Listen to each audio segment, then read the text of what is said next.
My name is Dave Vislichel. I'm both a board member of the Clifton Heights Community Council and a neighbor just across the street from the valley that we've been talking about. We are on the edge of that valley in a backyard overlooking the valley itself, where the trail will be, and down valley a bit from the Bradley property that is hopefully going to be a preserve for the neighborhood and for the community. Yeah, it was, I originally heard about it as pretty much a brainstorm from Kevin and Terry Downs, who own property on the upper end of the valley, about acre and a half, and it borders on the valley itself. In fact, their backyard is full of woods. They had been thinking over a period of about, I think, a couple of years since they bought the place, how wonderful it would be to preserve this wonderful valley, which, although it's been cleared in places, much of it has been untouched and still retains wonderful old growth trees, and of course a spring or two, and formerly caves. The more Kevin and I and Terry talked about it, the more I got interested in helping develop the idea of what we might be able to do with it and how we could do it. We originally started with planning a trail down through here, and I walked it with Kevin several times just to follow the deer trails and people trails that had been carved in there. There's quite a network of them in through there, and depending on the season of the year, the valley takes on all these wonderful shapes and configurations, and the leafing and non-leafing. Tina Ward-Pugh, our council representative, got more and more interested in the idea and became a big partner and a leader in looking at ways to purchase the Bradley property, which came for sale, almost 4 acres, and also to do what we can to build a trail and do preservation, eliminate to the extent that we can. We're not doing it on neighbors' properties at this point, but try to clean out some of the invasives and encourage the original growth and the like. The most recent part of all this has been to create a film and an approach to looking at how we can purchase and develop this. To that end, we've developed a committee of about a dozen people who are interested in both helping to design, develop, and actually come in and do the work that's going to be necessary in the future to preserve this property and improve it. Certainly maintenance of trails and the like. Well, I think it provides at least 3 or 4 major advantages to the community. Some of it local. This is a large geographical area that was originally rural or suburban.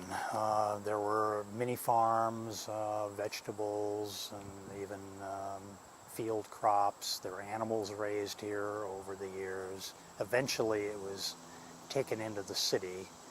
It became a part of the city of Louisville.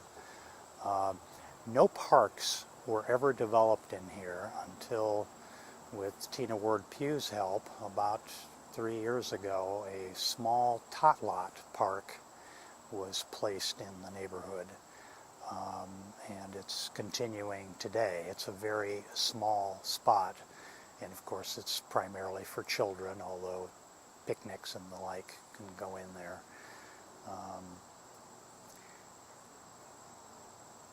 I think though, the bigger part of it is that this neighborhood needs something to be proud of, to take a personal hand in developing and preserving.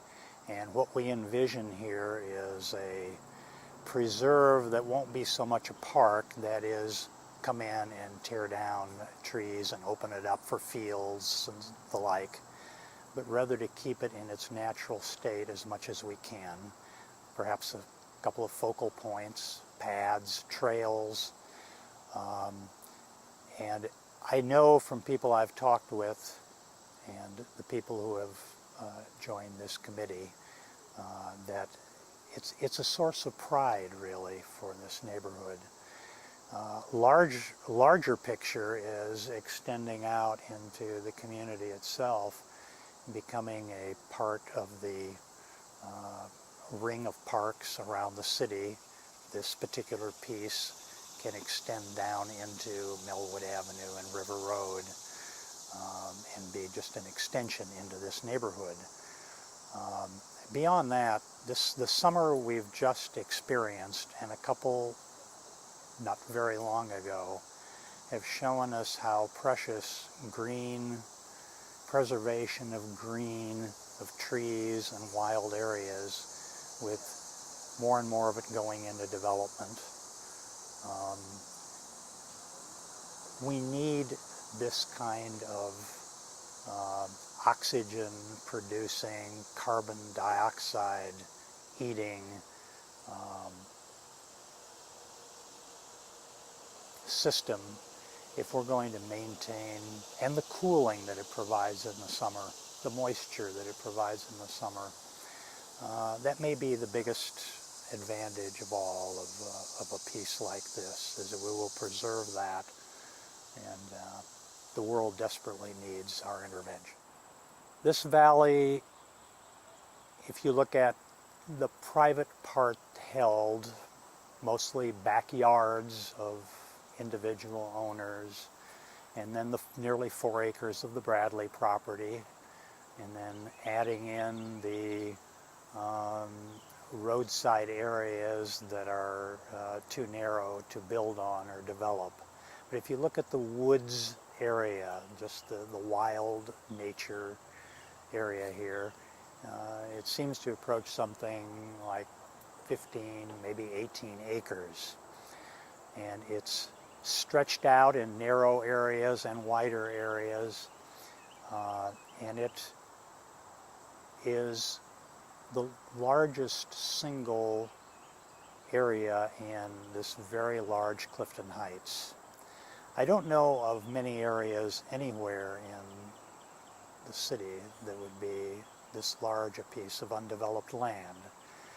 And a donor might think again about the value of being a part of preserving this wild area.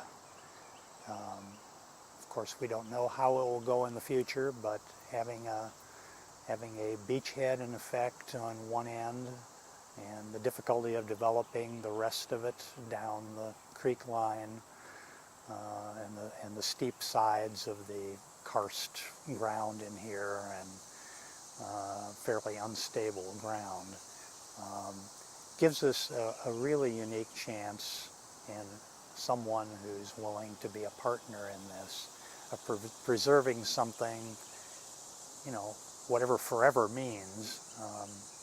It'll be part of what we hold on to. Again, for all the reasons that open, undeveloped space within busy, developed cities, and if it's like Louisville's, like most cities, it's certainly going to grow more and more dense. That and this connection to the circle of parks that provides an intrusion into, a green intrusion into a large neighborhood. The chances of preserving are running out, and this is a chance to do it now. If we don't do it now, we probably won't, and if potential donors don't do it now, who will?